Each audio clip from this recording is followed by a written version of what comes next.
Hi everyone, welcome back. It's Amy. I know it's been a little bit since you've seen my face, but it's been kind of a busy time.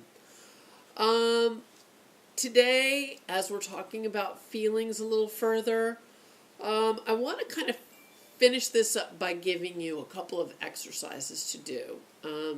You'll need someone else to do these with, but they give you some insight to feelings and how your words sound, depending on how you say things, and the feelings you convey with not just the words, but your facial expressions, your body language, those kinds of things. So, there are some communication challenge phrases. And normally what I would do if I had a class, I would break up the class into two groups. I would give them these phrases. I would pair the people up. And they would say these phrases to each other, and only these phrases. They weren't allowed to add any words to the phrases. They weren't allowed to leave any words out. And only using these phrases, they needed to convey feelings to each other. So back and forth, they would say kind of these opposite phrases.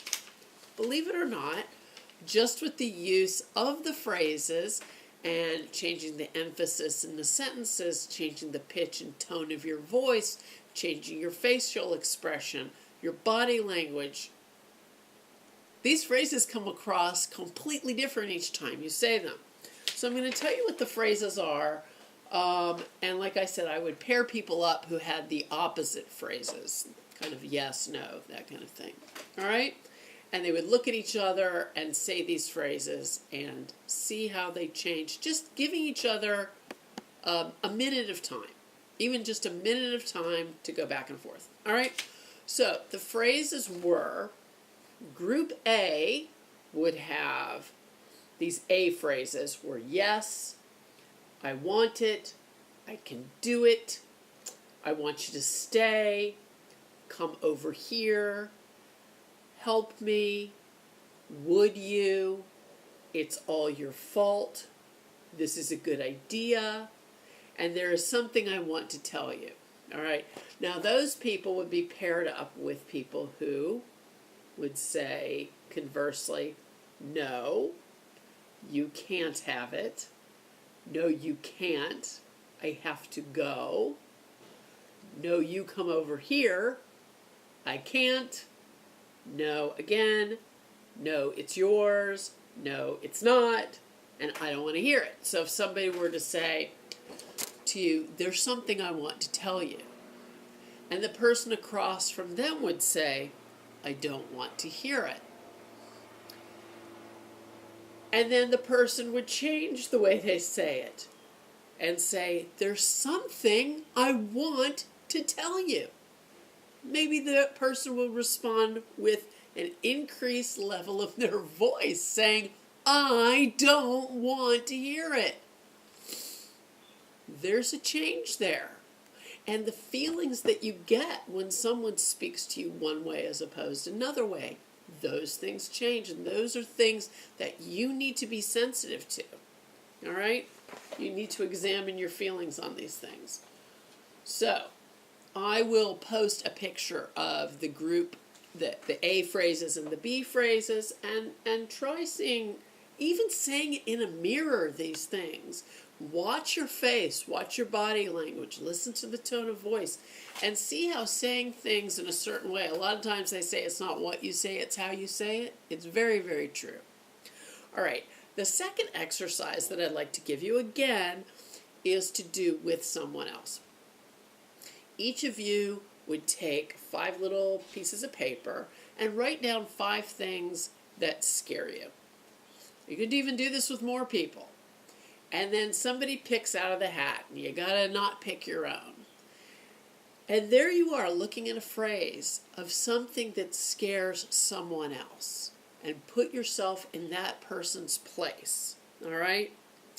How easy is it? And act it out. How easy is it to put yourself in someone's place and understand how they feel when they saw something or experienced something? Was it frightening just to pick out that slip of paper knowing it was something potentially frightening to someone or to you, yet not knowing what it was going to be. Did you feel like you wanted to tell your partner your fears if this thing happened? How else would you be able to express to someone how you feel? Were you comfortable talking about things that are fearful to you and fearful to others? All right? So these are great things to examine. And at the end of all this, there are some questions that you really need to ask yourself. Are you better able to process your feelings and identify them? If so, how? If not, how are you going to change this? All right? And is it normal for you to experience fluctuations in your self-perception? If so, how often does this occur and why? Do you see yourself differently at different times? How does that change? Are you able to experience some resolution to hidden anger or other emotional roadblocks just by listening to the way you express yourself with a simple phrase like, I don't want to hear it? If so, how are you able to resolve these emotional roadblocks? And if not, what do you think is stopping you? Are you able to connect when people talk to you about their life? Are you able to connect about those real life situations? If not, what is stopping you?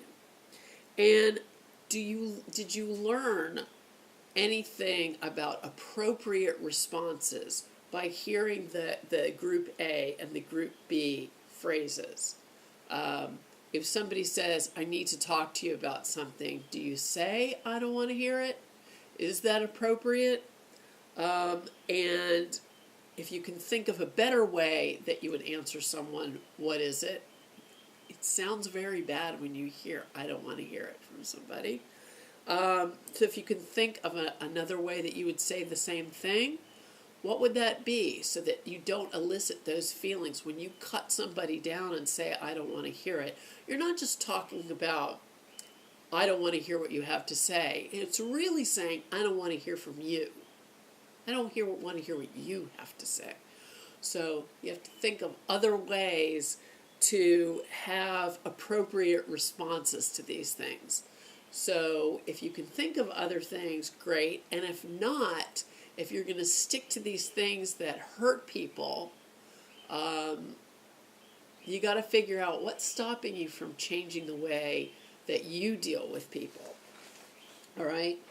Now, next time what I'm going to do is I'm going to give you a test. I'm going to give you a test on the first module that we did. You might want to go back. You might want to review some of the videos. But I'm going to give you a test. I will give you the answers too. So until next time, please subscribe to this channel. Feel free to share these videos with someone who you think they can help. Get in touch with me through this channel or through Facebook or through Instagram or through Twitter. And until I see you next time, be well.